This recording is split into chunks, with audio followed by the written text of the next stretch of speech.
Fiscalización tributaria es un procedimiento técnico que se orienta a la verificación del cumplimiento de las obligaciones y responsabilidades formales y sustanciales en materia tributaria de los contribuyentes.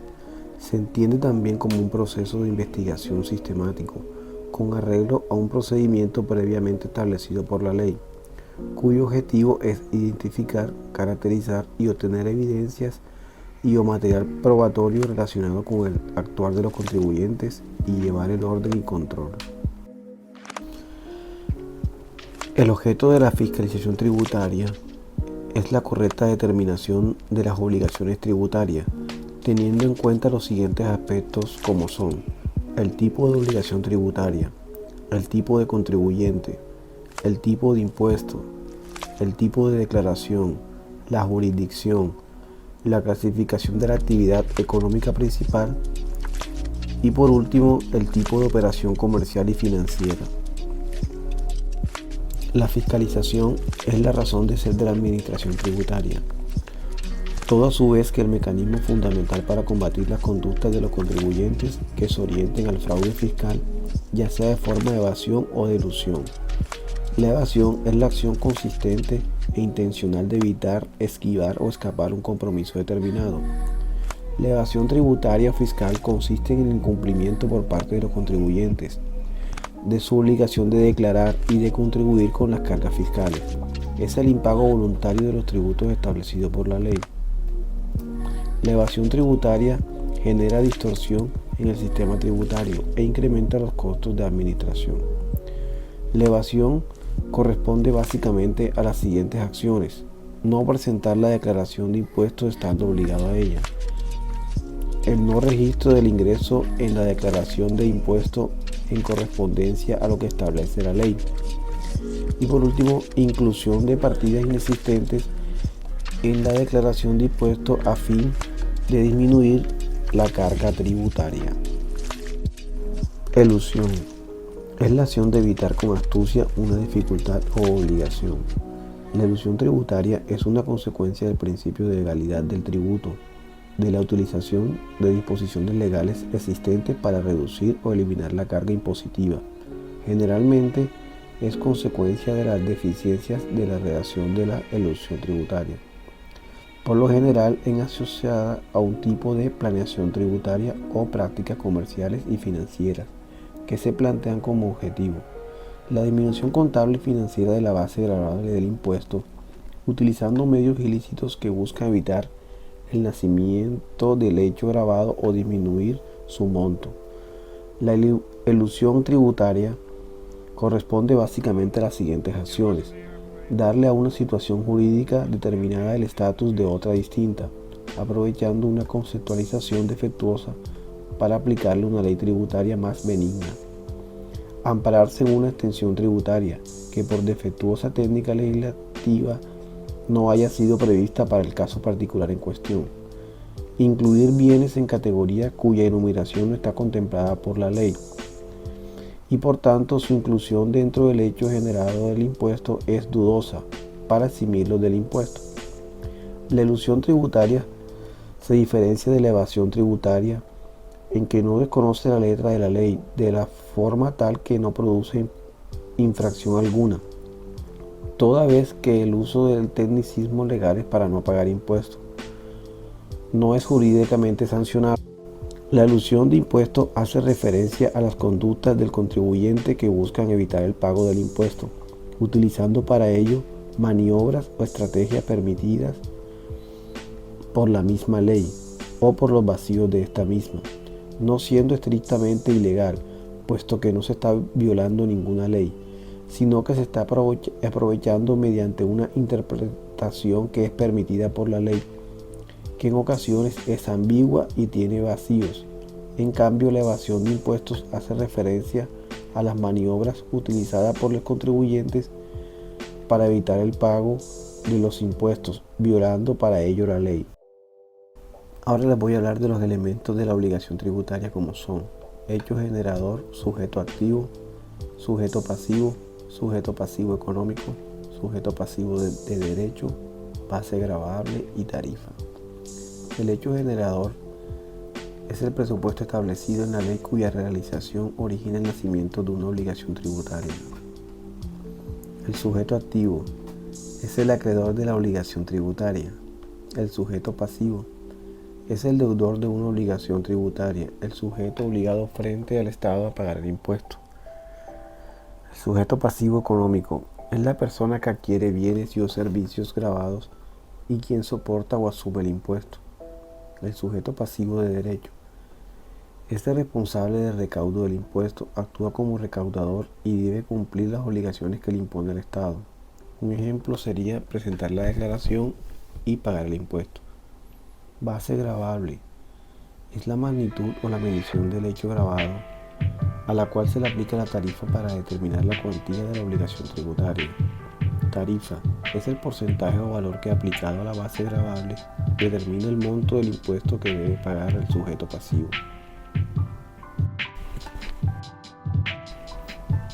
Las obligaciones tributarias son sustantivas y formales. Las sustantivas. La obligación sustancial es el deber de dar y hacer en materia tributaria. La acción de la obligación tributaria hace referencia a la obligación de tributar, de pagar un impuesto, entonces aquella obligación relativa al deber de causar, retener, declarar y pagar los impuestos. La obligación tributaria sustancial se origina a realizarse el presupuesto a los presupuestos previstos en la ley, como los generadores de impuestos, y ya tiene por objeto el pago de tributo. Conforme con esto surgen algunas características de la obligación tributaria sustancial. Se origina por la realización del hecho generador del impuesto. Nace de la ley y no de los acuerdos de las voluntades entre los particulares. La ley crea un vínculo jurídico en virtud del cual el sujeto activo o el acreedor de la obligación queda facultado para exigirle al sujeto pasivo o al deudor de la misma el pago de la obligación. Tiene como objeto una presentación de dar, consiste en cancelar o pagar el título.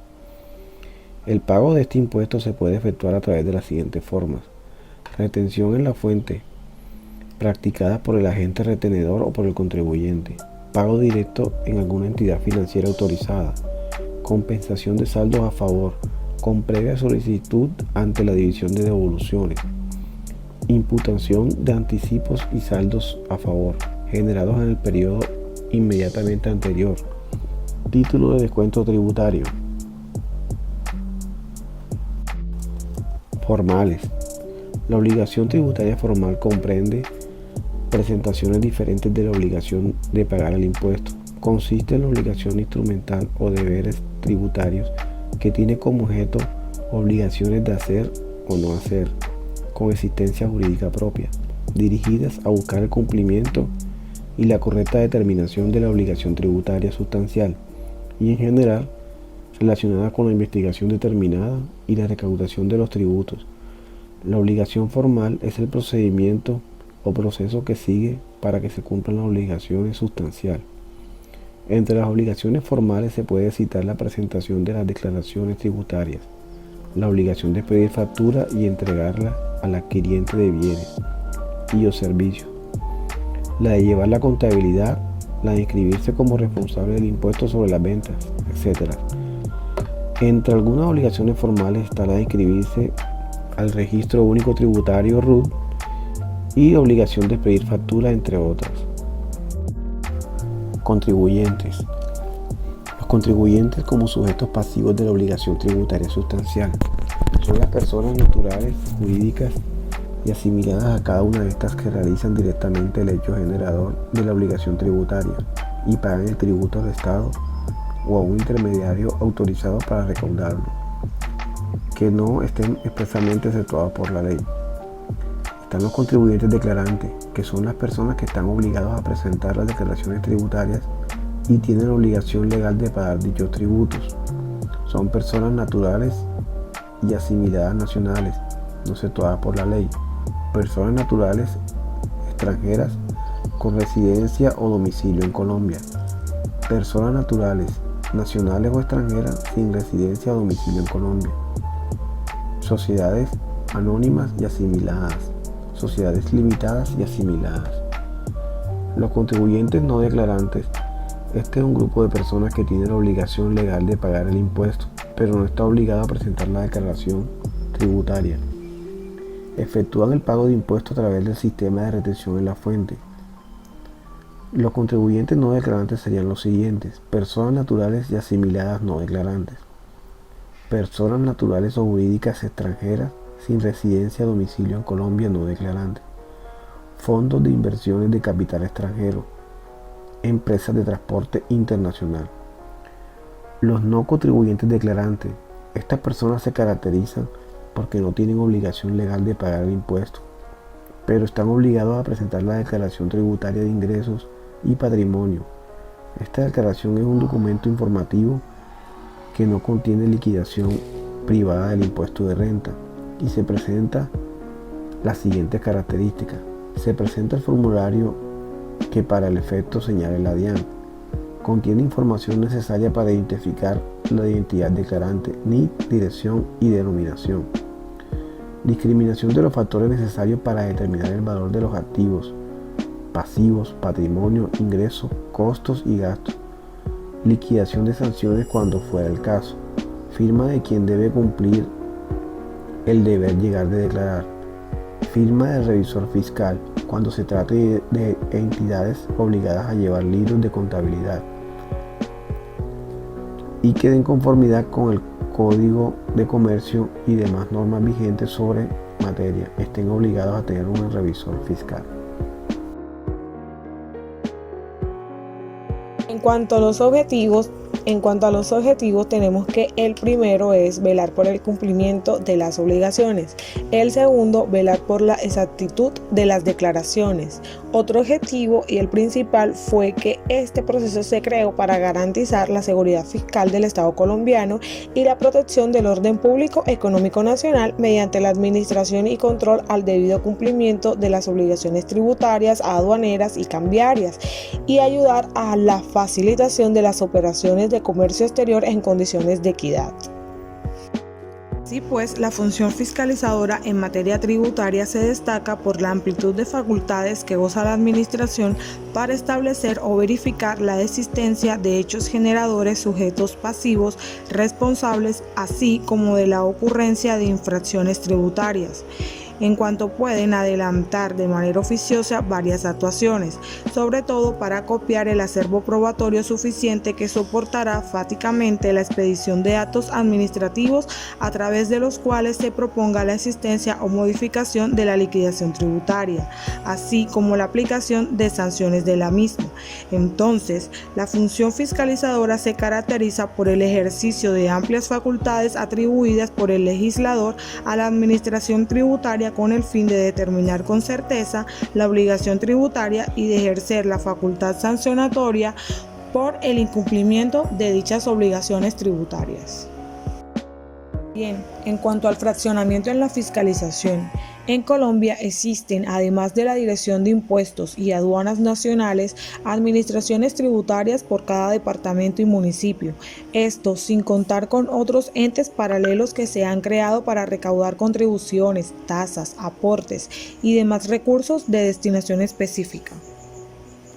Cabe señalar que cada administración tributaria regional o local cuenta con su propio procedimiento, organización, sistema de información y recaudación de los tributos, y así todas comparten los elementos básicos de los tributos territoriales, como hecho generador, sujeto pasivo, base gravable, causación, que por mandato constitucional deben estar establecidos por la ley. Hay administraciones locales, como la de Bogotá, que han seguido el modelo de la Dirección Nacional de Impuestos y Aduanas en cuanto a la organización de las funciones de recaudo, cobro, fiscalización y discusión. En cuanto al Departamento del Atlántico, los impuestos son un tema más de la Hacienda, por tanto, no se puede hablar de una infraestructura, organización o estrategias propias de una administración tributaria como tal. En el proceso de fiscalización se presentan dos actos administrativos emitidos por la DIAN. El primero de ellos es el procedimiento de discusión del impuesto, el cual es un acto administrativo que puede ser emitido por la DIAN para discutir las declaraciones tributarias presentadas por los contribuyentes y los recursos que se puedan interponer para discutir dichos actos. El segundo es el proceso de determinación del impuesto, el cual es un acto administrativo también emitido por la DIAN cuando el contribuyente no ha presentado la correspondiente declaración tributaria. Hablar acerca de los procesos es necesario aclarar tres términos: omisos, inexactos y obligaciones formales.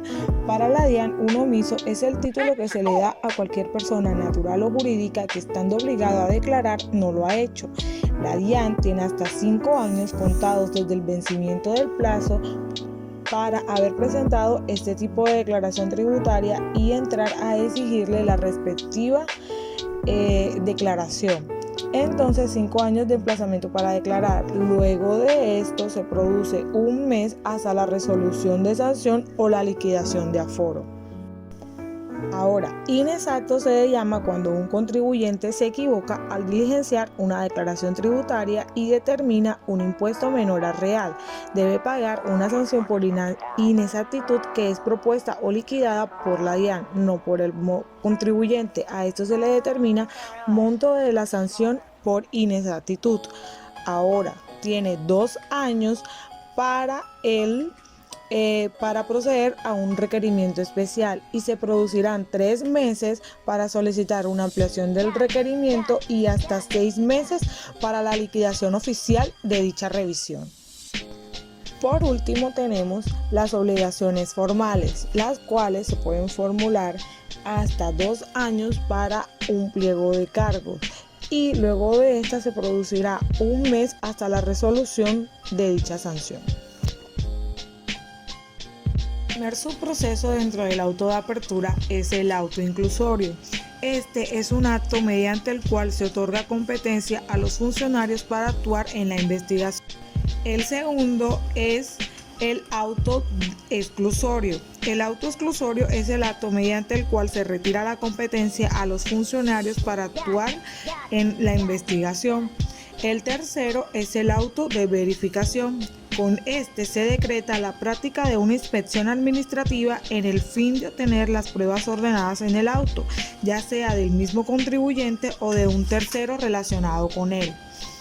El auto de inspección tributaria es un medio de prueba en virtud del cual se realiza la constatación directa de los hechos que interesan a un proceso adelantado por la administración tributaria para verificar su existencia, características y demás circunstancias del tiempo, modo y lugar. En su práctica se pueden decretar otras pruebas, previa a la observancia de las ritualidades que les sean propias.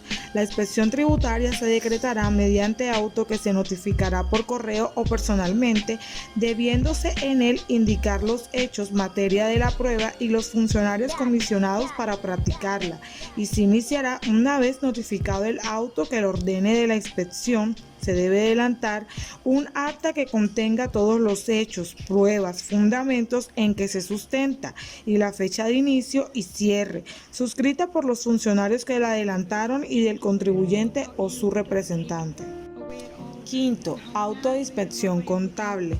Este es un acto administrativo que decreta y ordena la práctica de la inspección contable tanto a los contribuyentes como a terceros que llevan libros de contabilidad para verificar la exactitud de las declaraciones, establecer la existencia de hechos grabados o no y para verificar el cumplimiento de las obligaciones formales.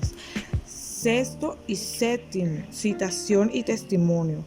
Este corresponde a un acto administrativo que ordena registro de oficinas, establecimientos comerciales, industriales o de servicio y demás locales del contribuyente o responsable o de terceros depositarios de sus documentos contables o sus archivos, siempre que no coincida con su casa de habitación o el caso de personas naturales.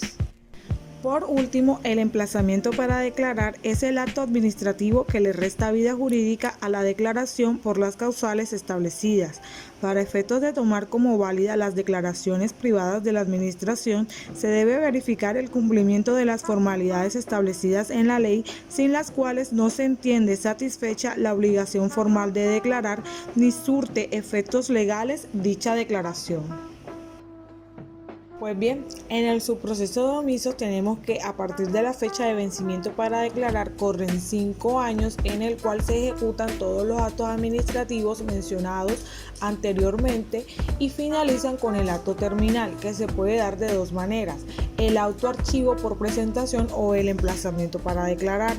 El autoarchivo es un acto que pone fin a una actuación de la administración.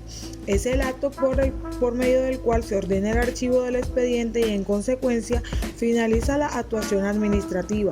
Los autos de archivo son actos decisorios dictados dentro de los procedimientos de revisión y modificación de la declaración privada y de la imposición de sanciones. Por otra parte, el emplazamiento para declarar es un documento en el que la DIAN emplaza, exhorta o conmina al contribuyente para que presente la declaración respectiva. El emplazamiento es el primer paso que la DIAN realiza para imponer la sanción por no declarar y, de ser necesario, para proferir la liquidación del aforo. Bien. En el subproceso de inexactos se tiene que a partir de la fecha de vencimiento para declarar corren 2 años en el cual se cumplen los actos administrativos mencionados anteriormente. Luego de esto se tiene un mes en el cual se da el emplazamiento para corregir. Este es un acto mediante el cual la administración tributaria invita al contribuyente responsable o agente retenedor a corregir la declaración privada con fundamento en los indicios de inexactitud encontrados en la revisión de las declaraciones. Luego de esta, corren 3 meses en el cual se da el auto de inspección tributaria, finalizando con un acto terminal que puede ser de dos maneras: un autoarchivo con gestión o un requerimiento especial. El requerimiento especial no es más que un acto previo y obligatorio a la expedición de la liquidación oficial de revisión, el cual debe contener todos los puntos que la administración pretenda modificar de la declaración privada. Más adelante se profundizará más acerca de esto. Último, dentro del proceso de fiscalización de los inexactos se da la presentación de la declaración. Luego correrá un mes para el emplazamiento de corrección, la cual, de no presentarse, tendría una sanción del 20%.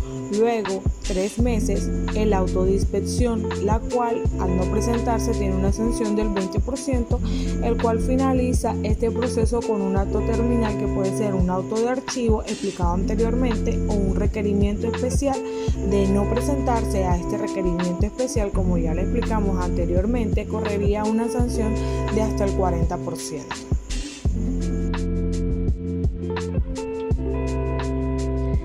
Mi nombre es Erika Quintero y voy a hablar de qué es un acto administrativo.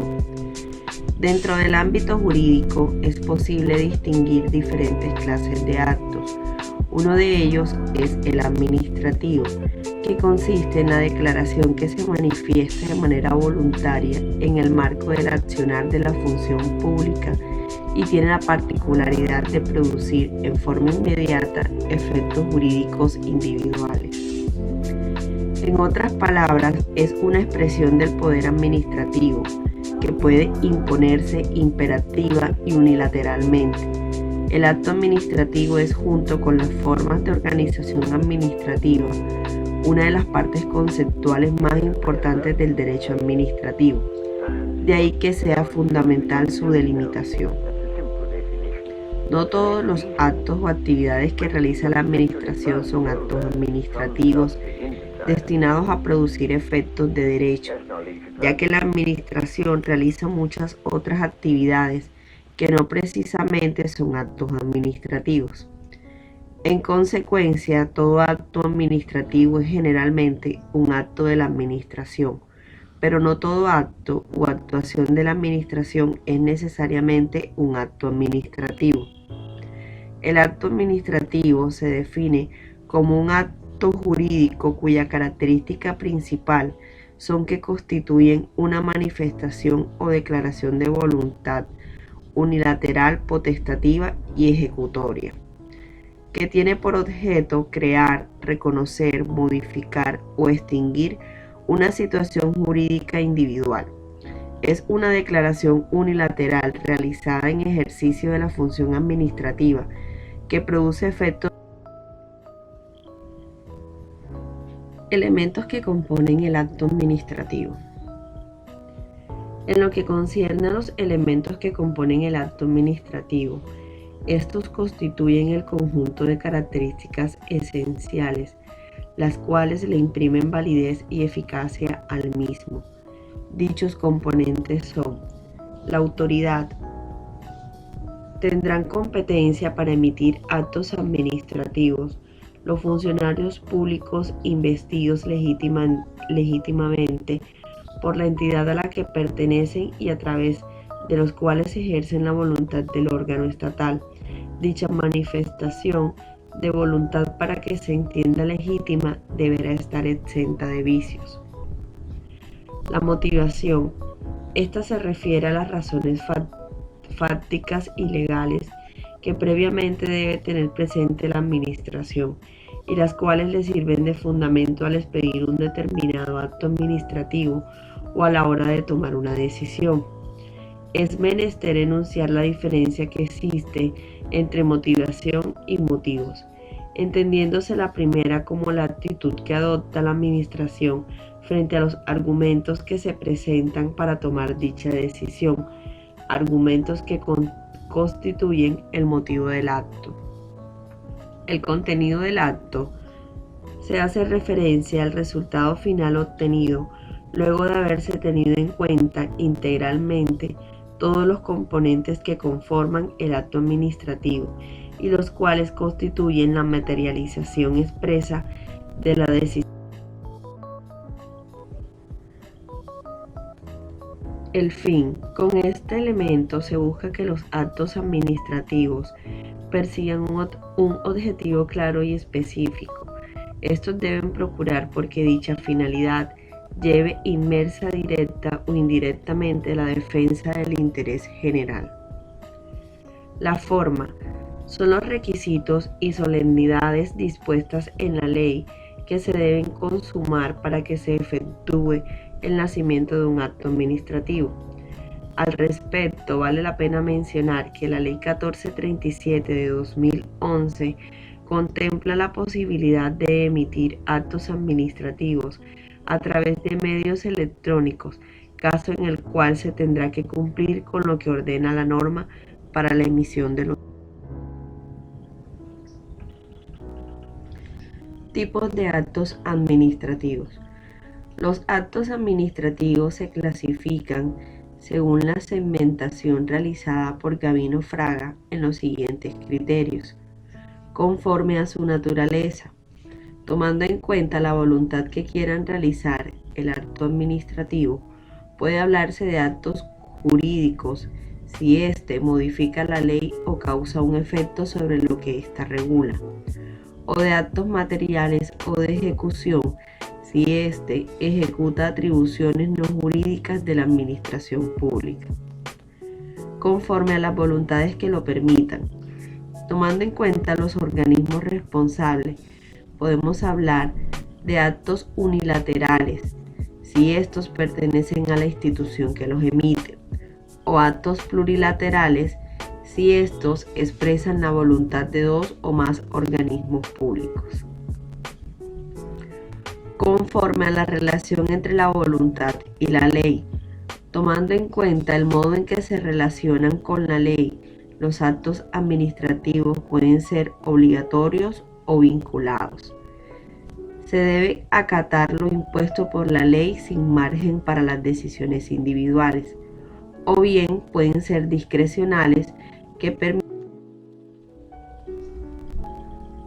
conforme al área de su accionar. Tomando en cuenta este criterio, podemos distinguir entre actos administrativos internos si regulan el funcionamiento interno de la ley en una administración, y actos administrativos externos si comprenden el modo en que el Estado ordena y controla los actos internos. Conforme a su finalidad, atendiendo a la razón por la cual se realicen, podemos hablar de actos administrativos preliminares si permiten o facilitan el accionar de la administración pública, de actos administrativos de decisión declaraciones unilaterales de voluntad donde se deja constancia de la modificación de una situación jurídica subjetiva y puntual, o actos administrativos de ejecución, aquellas que obligan al cumplimiento de las resoluciones tomadas.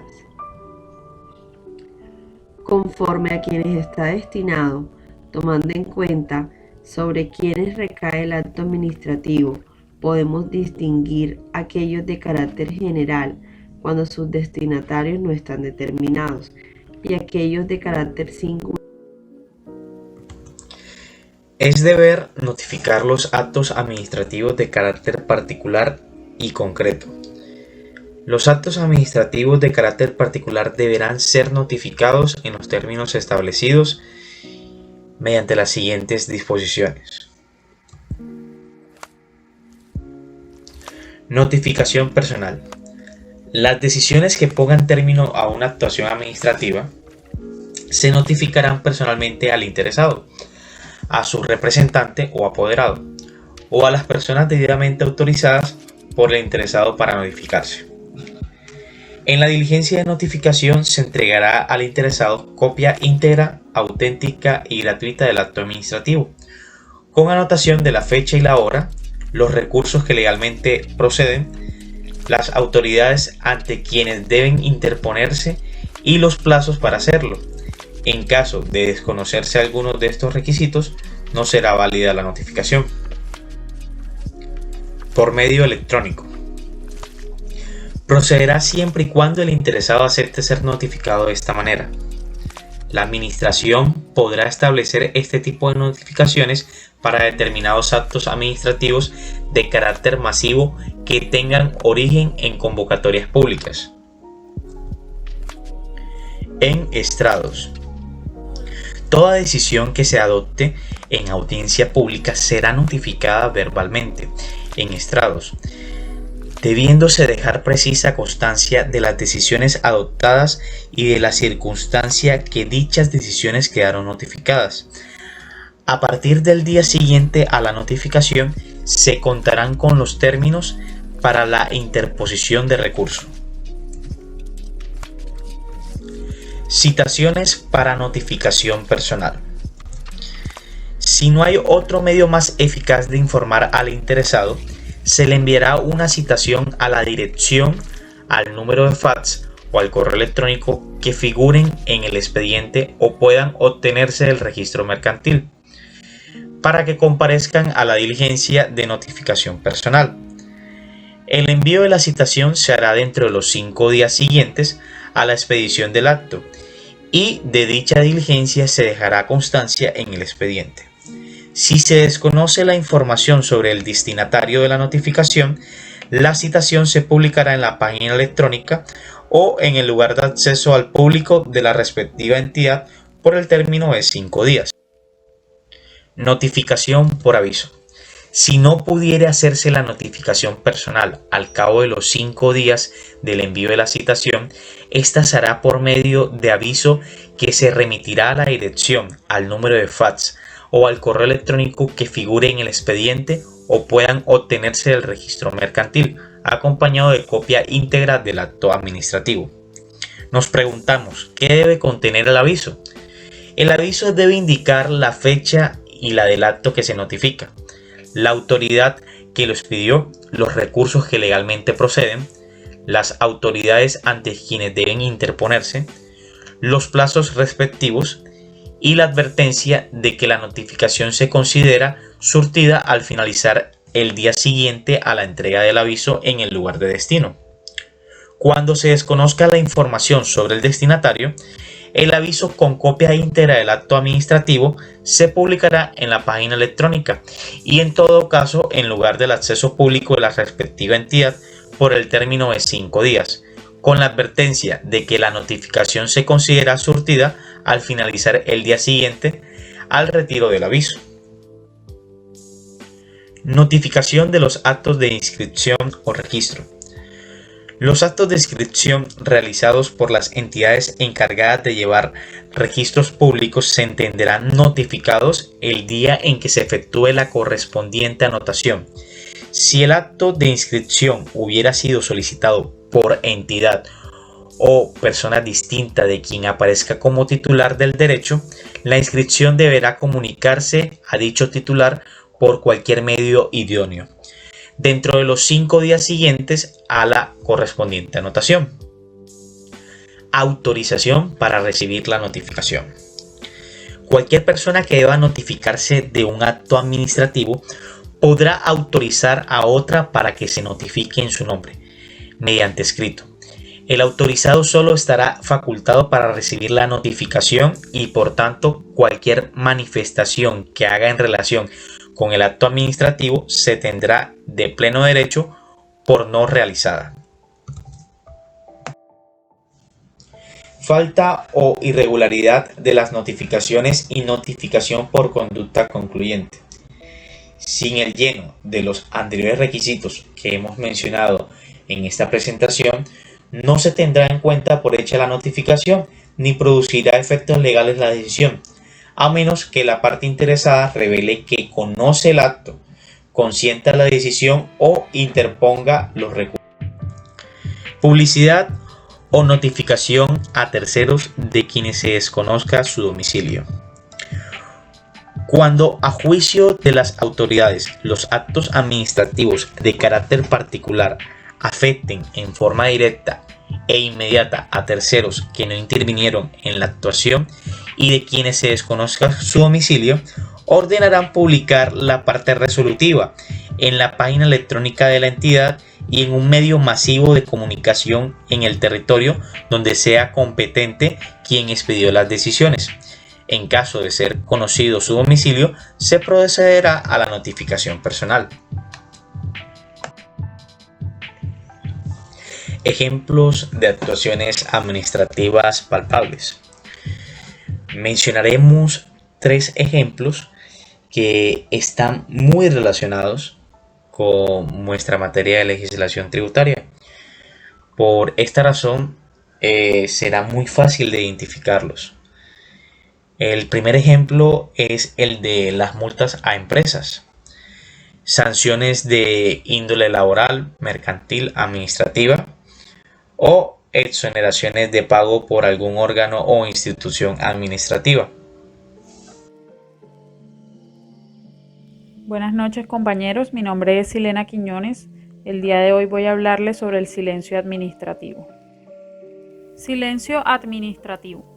El silencio administrativo es el efecto que produce la falta de resolución expresa en los actos administrativos. La ley establece la obligación de resolver para las administraciones públicas y en caso de que no sea, se le otorgan unos efectos a esa falta de pronunciamiento por parte de la administración, para que el ciudadano no quede indefenso ante la no actuación del órgano que debe resolver. Las peticiones que sean elevadas por parte de los ciudadanos de manera respetuosa a las entidades públicas deben ser contestadas en un término legal previamente establecido y resolviendo de fondo la consulta efectuada. Al ser esta clase de consultas una garantía constitucional, es necesario que el Estado tome las medidas necesarias que permitan el libre ejercicio de este derecho, siendo posible que el legislador establezca mediante reglamentación la manera en que se puede disfrutar sin que ello implique una reducción o intromisión en el ámbito privado de las personas. Ante los constantes incumplimientos por parte de las administraciones públicas de su obligación de responder a las solicitudes de los particulares, se hizo necesario arbitrar algún mecanismo que permitiera a los ciudadanos reaccionar frente a ese mutismo de los entes públicos. Y así aparecen en nuestro ordenamiento jurídico la figura del silencio administrativo negativo, pensando como un instrumento para abrir la vía jurisdiccional y salvar al ciudadano de tener que esperar eternamente a que la administración decida cumplir con sus funciones. Procedimiento a solicitud de interesado. Pues bien, presentada nuestra solicitud e iniciado así el procedimiento, la Administración dispone de un plazo para dictar resolución y notificarla. Ese plazo generalmente es de 3 meses, salvo que la norma reguladora del correspondiente procedimiento prevea un plazo mayor, en cuyo caso lo normal es que se amplíe a 6 meses. Es importante precisar que la Ley 39 de 2015, del 1 de octubre, del Procedimiento Administrativo Común de las Administraciones Públicas, impone a las administraciones la obligación de publicar en sus sedes electrónicas los procedimientos de su competencia, con indicación de los plazos máximos para resolver y el sentido del silencio, así como dirigir una comunicación al interesado dentro de los 10 días siguientes a la recepción de su solicitud, en la que se le indiquen, entre otras cosas, esos mismos datos, es decir, el plazo máximo para resolver y los efectos del silencio. Así pues, en principio, deberíamos saber cuál es el tiempo de que dispone la administración para responder a nuestra solicitud, así como qué entender en caso de que, cumplido el plazo, no hayamos obtenido respuesta. Pues bien, ¿qué ocurre si, transcurrido el plazo previsto, la administración no nos ha notificado la resolución? Pues entonces opera el silencio administrativo, que este puede ser positivo o negativo. Excepciones a la obligación de resolver. No tiene obligación la administración de resolver cuando el procedimiento finalice por pacto, acuerdo o convenio. Tampoco cuando se trate de un procedimiento relativo al ejercicio de derechos sometidos únicamente al deber de declaración responsable o comunicación a la administración. Efectos del silencio. Negativo. Permitirá a los interesados interponer el recurso en vía administrativa o judicial que proceda. Positivo. El procedimiento se entiende finalizado. Analicemos ahora cada uno de estos. Silencio administrativo negativo. El silencio administrativo negativo equivale a un acto desestimatorio de nuestra pretensión, es decir, a un no a nuestra solicitud por parte de la administración. ¿Qué podemos hacer con esa respuesta? Pues tenemos dos opciones. La primera, esperar. Pese a que haya operado el silencio, la administración sigue estando obligada a resolver, y esa resolución que debe dictar no se encuentra vinculada al sentido desestimatorio del silencio, razón por la cual puede contradecirlo y ser una resolución estimatoria o positiva. La segunda, interponer el recurso que corresponda en vía administrativa, reposición o alzada, o en su caso, ante los juzgados y tribunales de lo contencioso administrativo, como si de un acto desestimatorio expreso se tratara. Ha de precisarse en este punto que no hay plazo para recurrir frente a una desestimación por silencio, ni en vía administrativa ni jurisdiccional. Tal como puede observarse en la Ley 1437 de 2011, ya que en su artículo 83 explica lo que se conoce como silencio administrativo negativo, al disponer que, una vez presentada la petición, si ha transcurrido 3 meses sin que haya notificado la decisión que la resuelve, se entenderá que la respuesta es negativa. Si la ley señala un plazo superior a los 3 meses antes mencionados para resolver una petición sin que haya sido decidida, el silencio administrativo se produce al cabo de 1 mes, contado a partir de la fecha en que debió ser tomada la decisión. Asimismo, se puede observar en la Ley 1437 que en caso de configurarse el silencio administrativo negativo, este suceso no genera una exoneración de responsabilidad a las autoridades. Tampoco las excusa del deber de decidir sobre la petición inicial a menos que el interesado haya hecho uso de los recursos contra el acto presunto, o que habiendo acudido a la jurisdicción de lo contencioso administrativo, se haya notificado auto admisorio de la demanda. Su regulación se encuentra en el artículo 65 de la Ley de Bases de los Procedimientos Administrativos, que dispone que el silencio administrativo negativo procede en los siguientes casos. Primero, si la solicitud afecta al patrimonio fiscal. En la práctica, se entiende para este caso por patrimonio fiscal a todo el patrimonio público, incluyendo órganos descentralizados como las municipalidades o gobiernos regionales. Además, así lo ha confirmado la Contraloría General de la República en su dictamen número 58899 de 2011. Segundo, casos en que la administración actúa de oficio, lo que es de toda lógica porque sería insólito que la administración se solicite a sí misma la aplicación de las normas del silencio positivo.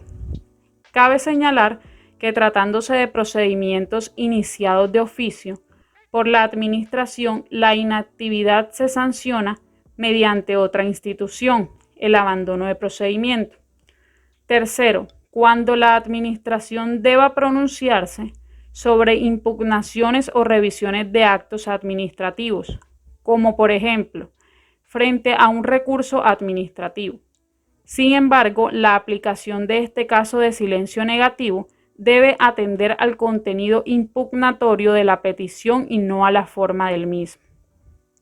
Cuarto, ante el ejercicio por un particular del derecho de petición consagrado en el artículo 19, número 14 de la Constitución Política de la República. Se trata de aquellos casos en que no hay un derecho que permita exigir un comportamiento determinado de la administración. Solo se plantea una petición ante la cual la autoridad podría dar o negar lugar. Silencio administrativo positivo. El silencio administrativo positivo es la figura jurídica que presume resueltas a favor del ciudadano las peticiones o recursos presentados por él, cuando la entidad administrativa omite pronunciarse sobre tales peticiones o recursos. El silencio administrativo se genera por el hecho de no ser resuelta una petición por la administración. Si la entidad peticionada no dijo ni sí ni no, se entiende que dijo sí. Requisitos para que se produzca el silencio administrativo positivo. La jurisprudencia del Consejo de Estado considera 3 requisitos para que se configure el silencio administrativo positivo. Primero, que la ley le haya dado a la administración un plazo dentro del cual debe resolver la petición o recurso. Segundo, que la ley contemple de manera expresa que el incumplimiento del plazo tiene efectos de silencio positivo. Tercero, que la autoridad que estaba en la obligación de resolver no lo haya hecho dentro del plazo legal. Respecto al primer requisito, el inciso primero del artículo 84 de la Ley 1437 de 2011 señala: solamente en los casos expresamente previstos en disposiciones legales especiales, el silencio de la administración equivale a decisión positiva. Es decir, que si la ley no consideró como consecuencia expresa el silencio positivo, este no se configura cuando la administración no responde en ningún sentido las peticiones y recursos del administrado.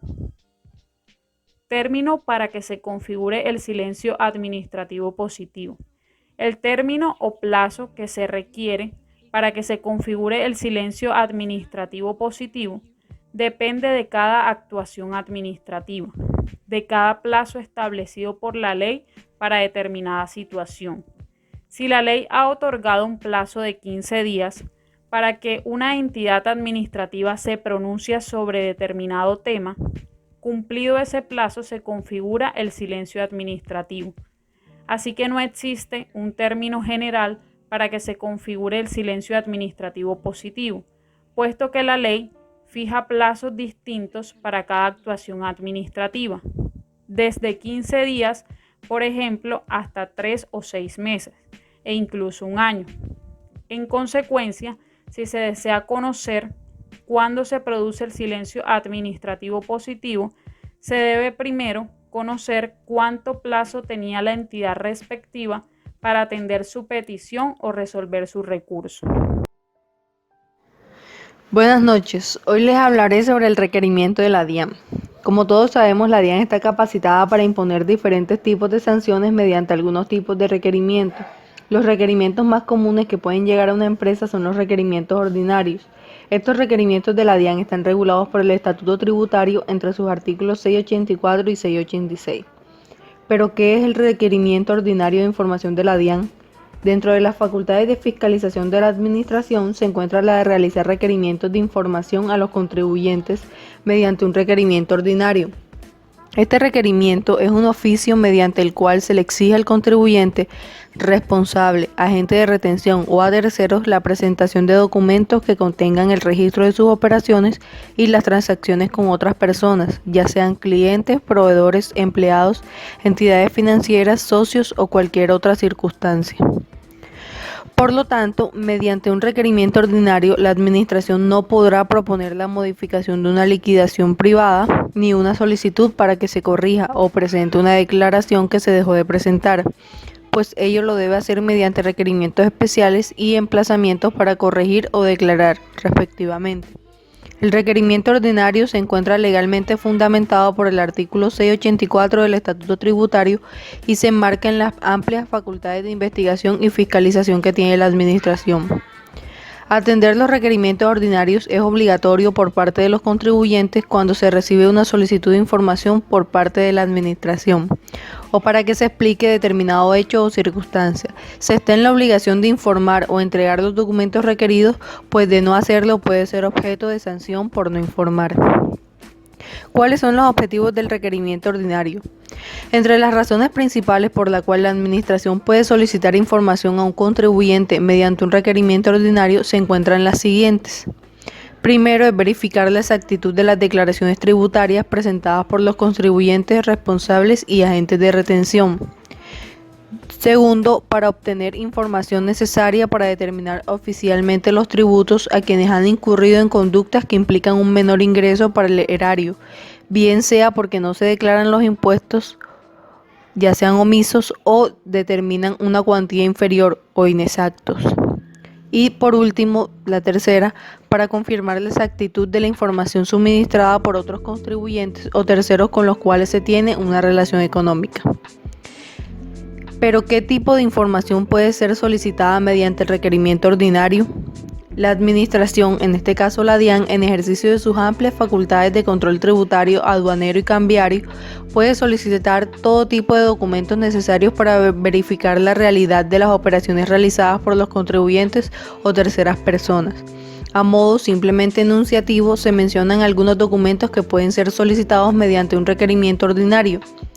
Una relación de los ingresos brutos discriminados en exentos, grabados y excluidos, anexando fotocopia de las facturas correspondientes si fuese necesario. 2. Una relación de los impuestos descontables adjuntando fotocopia de la factura de compra cuando fuese necesario. Una relación de las facturas que soportan los costos y deducciones solicitados en la declaración de renta y complementario. La fotocopia de los extractos bancarios de cada una de las cuentas poseídas en los meses correspondientes al periodo requerido, entre otros requisitos. ¿Cuánto tiempo tengo para responder un requerimiento de la DIAN? De conformidad con el artículo 261 de la Ley 223 de 1995, la respuesta debe remitirse a la Administración de Impuestos respectiva dentro de los 15 días calendarios siguientes a la fecha del mismo. No obstante, por razones justificadas, el obligado a informar puede solicitar una prórroga del mismo, lo cual, como es apenas obvio, debe hacerse antes del vencimiento del plazo para entregar la respuesta. Como es bien sabido, los requerimientos de la DIAN pueden incurrir en sanciones. Las más frecuentes en Colombia son por omisión de activos o inclusión de activos inexistentes que aparece en el artículo 239.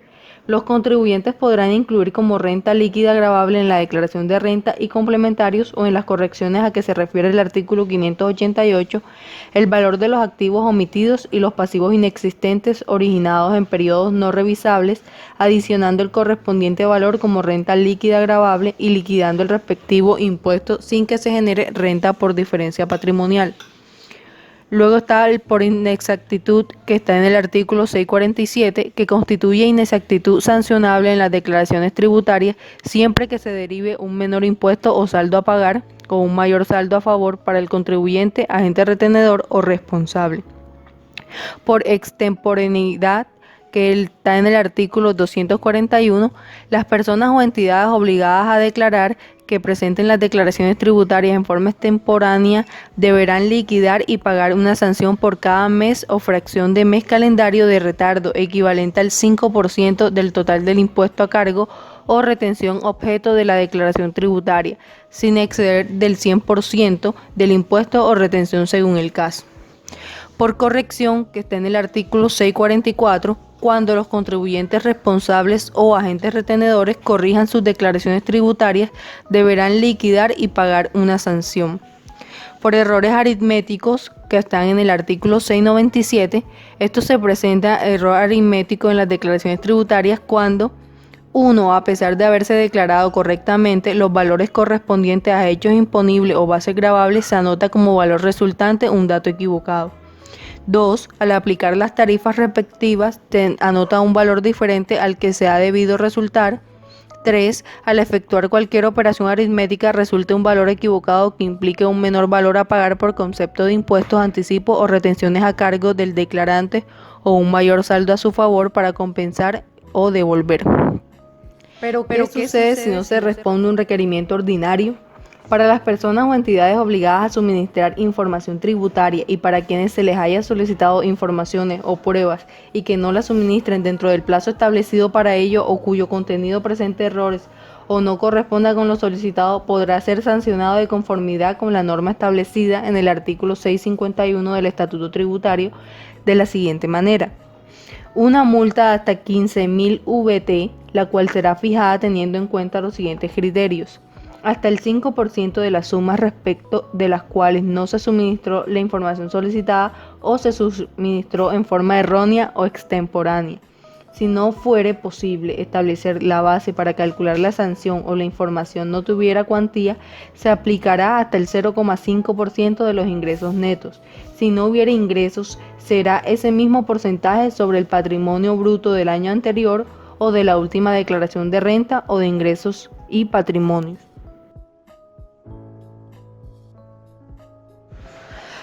A continuación les daré un ejemplo de un requerimiento ordinario que se le hizo a una empresa importadora en la ciudad de Barranquilla. En la primera parte de este requerimiento, como podemos ver, se realiza la identificación de los implicados y llamados a requerir, y por el lado de la DIAN se identifica el grupo de encargados de la gestión de fiscalización, nombrando adecuadamente cuáles son los artículos y decretos que la facultan a realizar dicho requerimiento por las razones que se explican más adelante, nombrando por último la declaración de importación involucrada en el requerimiento. Luego, en el requerimiento nos informan los hechos por los cuales se realiza el requerimiento, que en este caso es porque no se cumplieron los requisitos exigidos por el decreto 2218 del 2017, ya que los precios FOB que declararon en la importación es igual o inferior a lo contemplado en la norma aduanera vigente. Debido a las circunstancias, la DIAN infiere que se encuentran con una situación sancionable en la causal de aprehensión establecida en el numeral descrito en el requerimiento. Ya como podemos observar, todo lo escrito debe ser completamente soportado. Luego de exponer sus razones, se le permite a la empresa presentar todos los documentos que soporten que la operación fue completamente legal y que no se incumplió ningún decreto establecido para la importación. Todo esto con el fin de aclarar la situación y que de esta manera no termine sancionada a la organización. Para finalizar, se le informa a la empresa lo que debe realizar en caso de no presentar adecuadamente los soportes que permitan aclarar la situación, otorgándole la dirección donde se debe llevar la mercancía decomisada, que en este caso es Alma Agrario S.A. de Servicios Logísticos 3A, ubicado en la calle 30, autopista Aeropuerto, entrada del barrio Manuela Beltrán, en la ciudad de Barranquilla Atlántico. Le permiten el término en el que deben llevar la mercancía, que es dentro de un mes, contado a partir de la fecha de notificación del presente requerimiento. y como lo dice el requerimiento, en caso de no aportar las pruebas que desvirtúen la causal de aprehensión o de no colocarla a disposición de mercancía, será aplicación a lo dispuesto en el artículo 650 del decreto 1165 del 2019. Esta imagen es solo una pequeña parte de la respuesta otorgada por la empresa. Esta respuesta se puede resumir a relatar los hechos ocurridos los días de arribo de esa mercancía en el puerto. Esto debido a que hubo un inconveniente con la empresa solidora de esta carga, la cual retrasó el arribo que estaba destinado en el puerto de Barranquilla. Por lo tanto, la empresa solicitó la actualización de la mercancía debido al retraso, pero no se pudo realizar por el sistema, por lo cual se presenta la solicitud de manera manual. Y esta fue autorizada por la División de Servicios al Comercio Exterior de la DIAN Barranquilla. A continuación se dan los números de formularios que soporten lo antes narrado y también comentan que hubo la intención de modificar el arancel ya que tenía un 35% de error en el precio FOB debido a la demora en el arribo de carga. Para finalizar, luego de haber aclarado la situación debidamente soportada por escrito, se anexan los documentos originales escaneados y se espera respuesta de la DIAN. Lo que se debe tener en cuenta cuando la DIAN realice una visita a la empresa es poseer en físico todos los documentos soportes de las operaciones realizadas por la organización y que puedan estar involucradas en el requerimiento efectuado por la DIAN. Además, debe estar en presencia del representante legal de la organización y la persona encargada de las operaciones requeridas, con su identidad debidamente soportada. Esto con el fin de obtener las firmas de todas las personas involucradas en el requerimiento, incluyendo a los empleados de la DIAN responsables de la visita y el acta administrativa que se realiza cuando se termina la visita. La sesión cuarta del Consejo de Estado en sentido 2383 del 29 de mayo del 2014, con ponencia del magistrado, ha definido la vía argumentativa de la siguiente forma. Abro comillas, vale la pena precisar que la vía argumentativa se ha definido en doctrina como la etapa de procedimiento administrativo subsiguiente a la notificación y provocada por el sujeto positivo de la decisión a quien se considera legislativado mediante la interposición legal y oportuna de recursos con el fin de controvertir el acto no solo en legalidad, sino también en cuanto a su conveniencia u oportunidad ante la misma autoridad que lo actuó. La vía argumentativa se inicia con los recursos de reposición y apelación. Cierro comillas.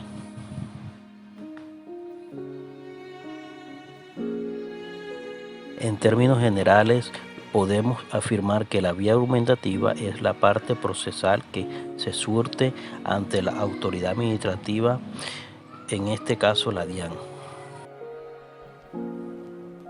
Una vez se surte ese proceso y el asunto no es resuelto, el administrador puede recurrir a la jurisdicción contencioso administrativo, es decir, demandada en el acto administrativo ante los jueces administrativos. Este es un ejemplo claro, es lo que se vive en un proceso de fiscalización llevando a cabo por la DIAN. Dejando planteado estos rasgos del proceso de cobro cuantitativo, es del caso señalar que el concepto de vía argumentativa desapareció de la terminología procesal administrativa después de la Ley 1437 del 2011, que ahora la denomina actuación administrativa relativa a los recursos consagrados en la ley, esto es, los de reposición y apelación, cierro comillas. Hoy, en lugar de hablar de vía argumentativa, se debe hablar de actuación administrativa, y en lugar de referirnos al agotamiento de la vía argumentativa, debemos referirnos al agotamiento de la actuación administrativa, que es lo mismo, es decir, agotar todos los recursos que se tienen para controvertir la decisión administrativa que nos afecta. Sin embargo, en el imaginario colectivo se nos ha quedado vía argumentativa y agotamiento de la vía gubernativa.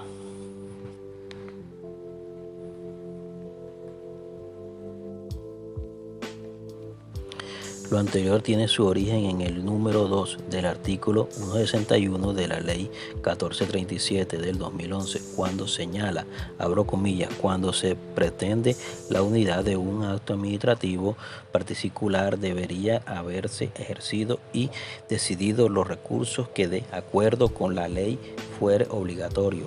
En silencio negativo en relación con la primera petición permitirá demandar directamente el acto presunto.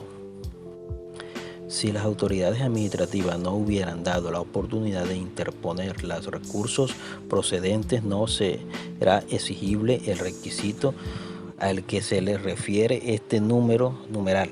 Cierro comillas. La finalidad del agotamiento de la vía argumentativa es que la administración tenga la oportunidad de revisar sus decisiones con el objeto de que puedan revocarlos, modificar o aclarar.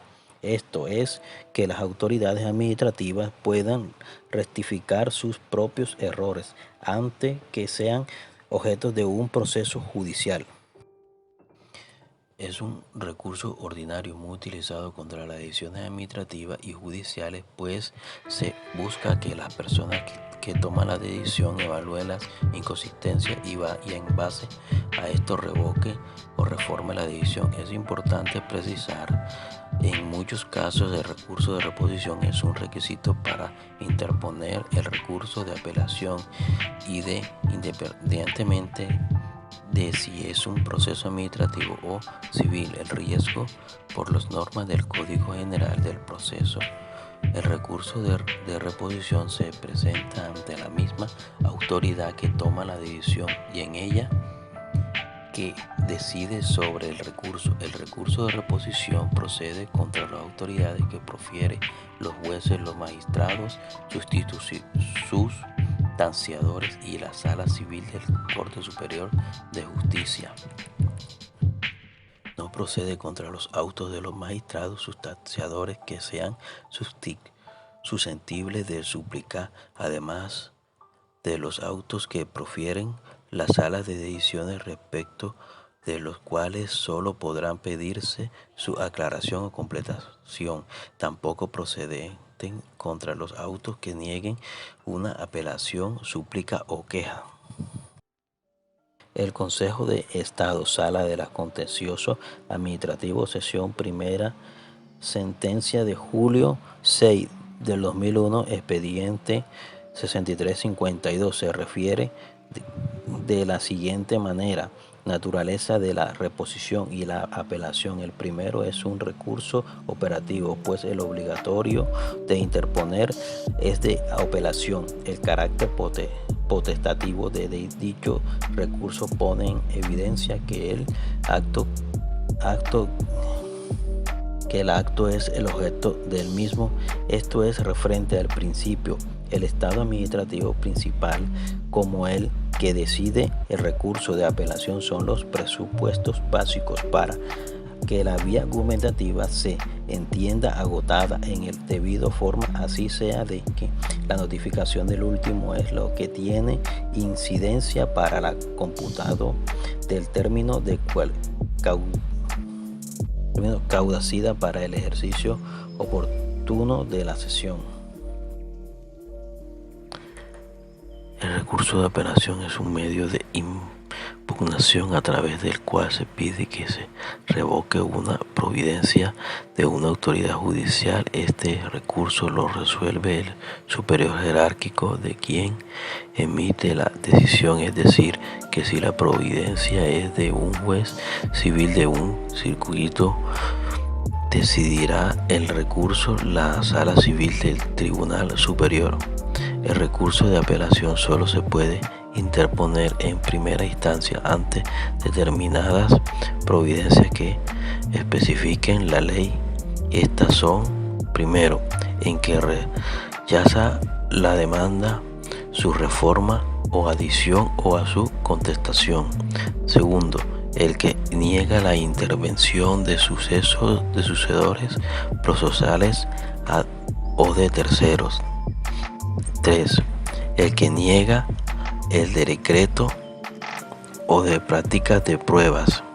4. El que niega total o parcialmente el mandamiento de pago y que rechaza de plano las excepciones de méritos y en el proceso ejecutivo. Quinto, el que niega el trámite de un incidente autorizado por la ley o lo resuelve el que declare la nulidad total o parcial del proceso y el que niegue un amparo de pobreza. Sexto, el que por cualquier causa le ponga fin al proceso, el que resuelve sobre una medida cudetaria. 8. Los demás expresantes señalados en este código. Uno de los factores más importantes que se debe tener en cuenta para la presentación del recurso de apelación es el tiempo, ya que solamente se podrá interponer este recurso dentro de los 3 días siguientes a la notificación de la sentencia. Ahora bien, si la sentencia se dictó en audiencia, el recurso deberá interponerse inmediatamente y de forma verbal ante un juez. El recurso de queja que se encuentra en el artículo 352 del Código General del Proceso es aquel que busca que un juez de superior jerárquica revise la decisión del menor jerárquica sobre los recursos de apelación y causas y otorgue la procedencia del recurso que se había pedido. En recursos de quejas procedente contra los autores del juez que primero, en primera instancia haya negado el recurso de apelación, segundo, haya negado el recurso extraordinario de causa. El recurso de queja deberá interponerse en subsidio de reposición contra el auto que denegó la apelación o la caución. Esto indica que primero debe surtirse el recurso de reposición que permite el juez que toma la decisión corregirla y dada el caso de que éste no se haga, si surge entonces el recurso de queja, el cual será decidido por el juez superior y de esta en el despacho por 3 días para que el contraparte haga su observación. La competencia para conocer los recursos de queja es, primero, cuando se niega la caución es la Sala Civil de la Corte Superior de Justicia encargada de conocer del recurso. Segundo, cuando niega la apelación en primera instancia, conoce la Sala Civil de los Tribunales Superiores. Cuando sean autos del juez de familia que niegue el recurso de apelación, conoce las salas de familia de los Tribunales Superiores. Cuando sean recursos de queja contra decisiones del juez municipales, conoce los jueces de familia. Cuando sean autos emitidos por el juez municipales, incluidos los asuntos de familia, conocer los jueces civiles del circuito, conoce los procesos de familia si el destino no hay juez de familia. Buenas noches, les damos la bienvenida a nuestro caso práctico.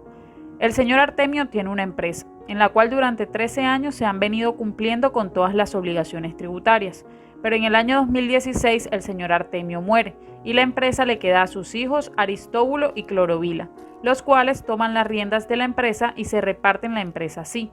Aristóbulo se encarga de la organización empresarial y administrativa y Clorovila asume la parte comercial.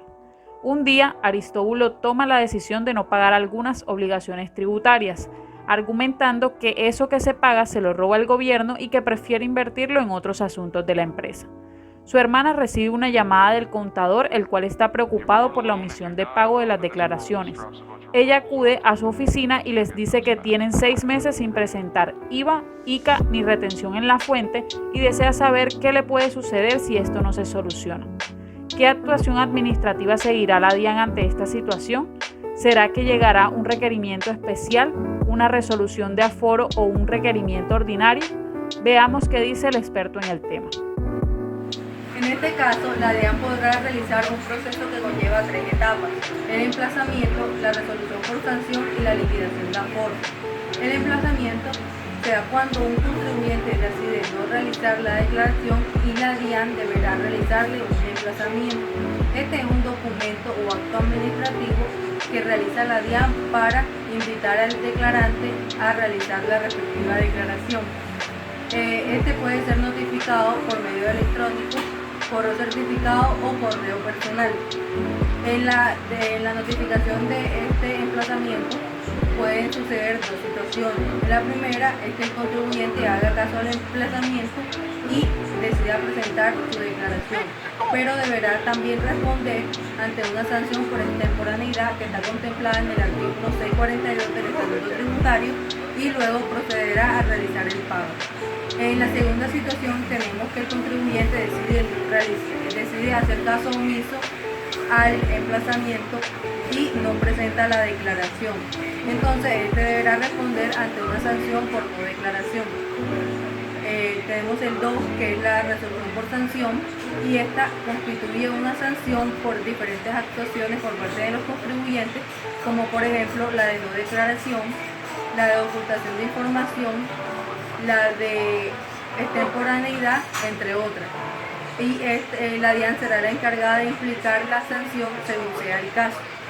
Luego, siguiendo el caso de la situación número 2 de la notificación del emplazamiento, tenemos que cuando el contribuyente decide hacer caso omiso a la declaración, cuando éste sea notificado de la sanción, podrá presentar la respectiva declaración y obtener así un 50% de descuento en el valor de la sanción, pero siempre y cuando la declaración esté completamente diligenciada.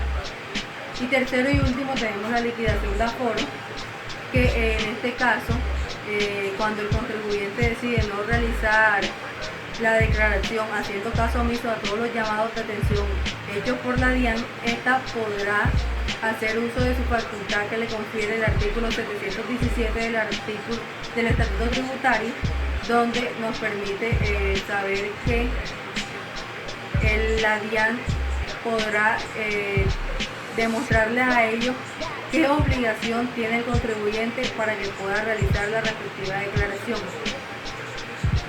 Esta es la última y tercera etapa del proceso que llevará la DIAN para que el contribuyente realice su declaración.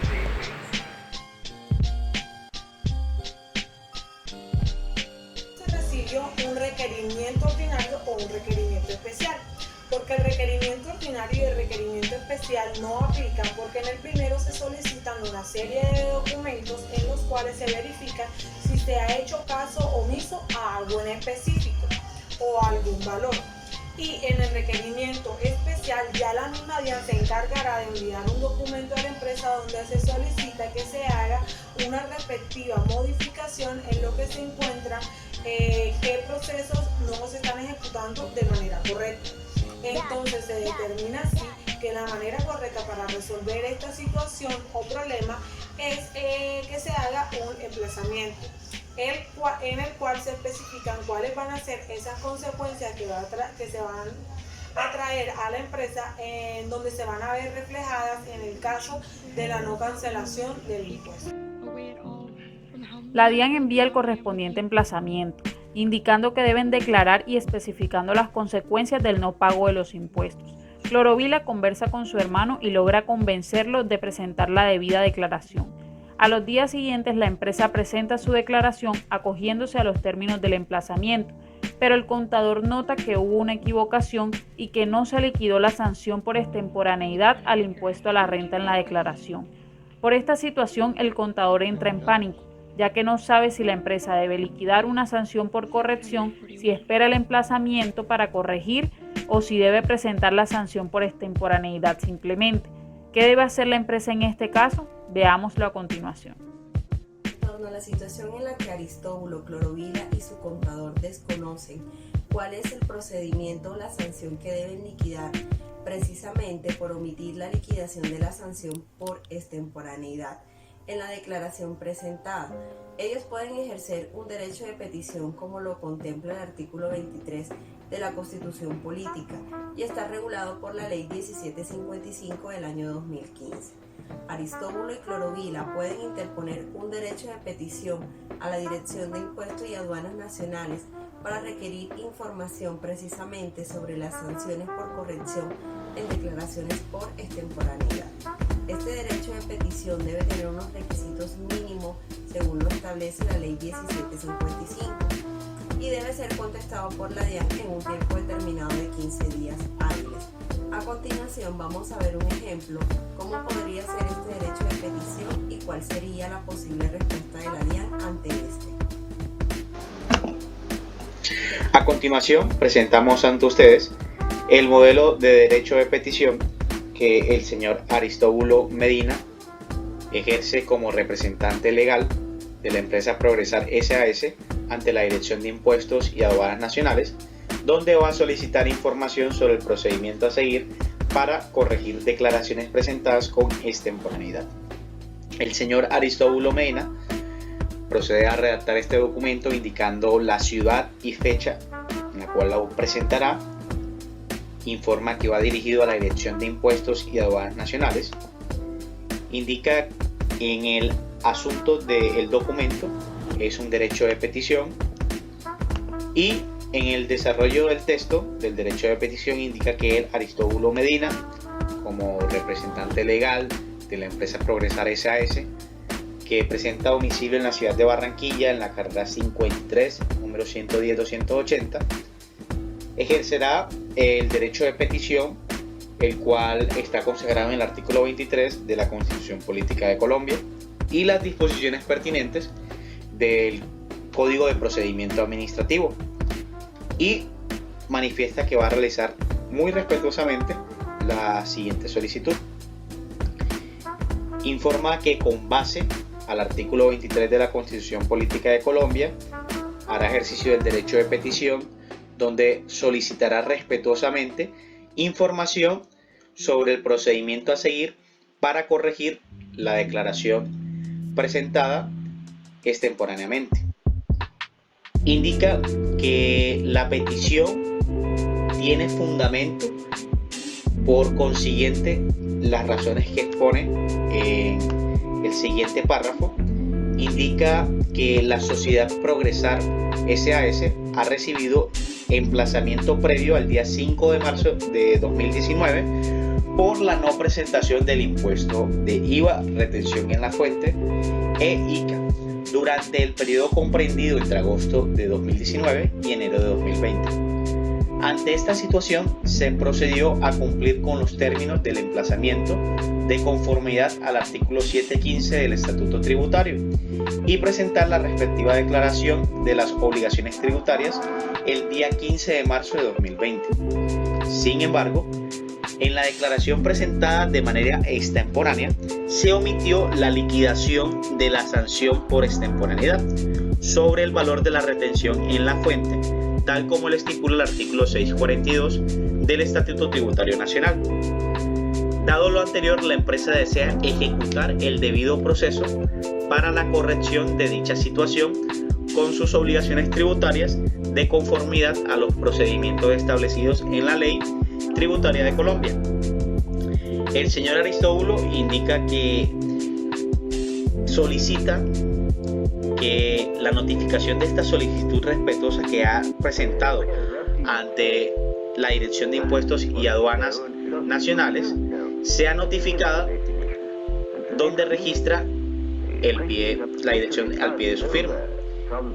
Observamos que el señor Aristóbulo deposita su firma en el documento, relaciona que él es el peticionario del documento, registra su nombre Aristóbulo Medina, manifiesta su número de documento de identificación, que es la cédula, procede a indicar la dirección a la cual desea recibir su notificación en físico, indica su número de teléfono fijo de contacto y el correo electrónico de contacto que presenta. Luego de haber radicado esta solicitud ante la Dirección de Impuestos y Aduanas Nacionales, debe esperar 15 días hábiles para recibir respuesta ante esta solicitud respetuosa que ha presentado ante esta entidad.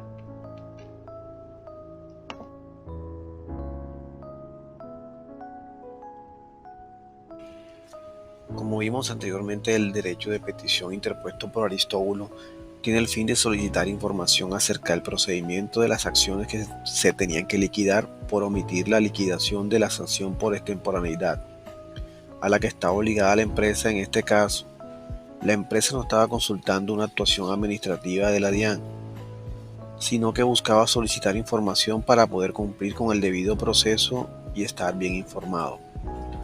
Por tanto, la respuesta de la DIAN debe ser debidamente bien soportada en la ley y la norma del procedimiento tributario. Este sería un ejemplo de la estructura que maneja la DIAN para responder el derecho de petición interpuesto por el señor Aristóbulo. En primer lugar sería la aclaración sobre el lugar de expedición, la respuesta al derecho de petición sobre los datos del peticionario, sobre la referencia del derecho de petición, el número de radicado con el que fue tramitado,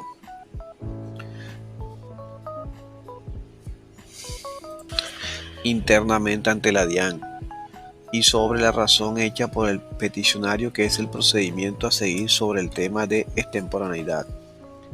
La DIAN se encarga de dar respuesta a la solicitud de la información soportada en la ley tributaria y leyes vigentes. En este caso, como estamos hablando de una omisión de una liquidación de la sanción de extemporaneidad, la empresa necesita corregir. La DIAN responde a la solicitud de información con el artículo 644 del Estatuto Tributario, donde se establece la sanción por corrección. En primer lugar, está la situación de la sanción cuando el contribuyente decide hacer la corrección voluntariamente. Y en número 2, lo que sucede si el contribuyente espera que la DIAN le envíe el aplazamiento por corregir. En este apartado de información, la DIAN hace precisamente la aclaración sobre el asunto de este caso, a las declaraciones presentadas por extemporaneidad, que se hace cuando se debe corregir una declaración que ha sido presentada en forma extemporánea. La DIAN lo responde debidamente soportado en el parágrafo 1 del artículo 644 y así hace la aclaración en los párrafos siguientes, el 2, el 3 y el 4. Una vez la DIAN suministra la información sobre los artículos del estatuto por los cuales se debe regir la empresa por la solicitud de información, entonces hace una aclaración y dice que efectivamente el procedimiento a seguir cuando se debe hacer una corrección es la liquidación por una sanción por corrección. Y más adelante hace la DIAN una aclaración según el artículo 701 del Estatuto Tributario, que es la sanción por corrección. La pueden interponer ellos con un valor del 30% sobre la sanción dejada de calcular, o puede ser presentada por el mismo contribuyente de manera voluntaria, y en este caso el porcentaje es menor y será beneficiario y beneficioso para este y para la DIAN. La respuesta a la solicitud con los estatutos tributarios que da respuesta a la solicitud, y esta concluye que se ha dado respuesta a dicha petición y se procede a dar la firma de la persona encargada de responder la solicitud en asesorías jurídicas de la DIAN. Y este sería un ejemplo sencillo de la estructura que maneja la DIAN para responder estos casos de derecho de petición. Gracias.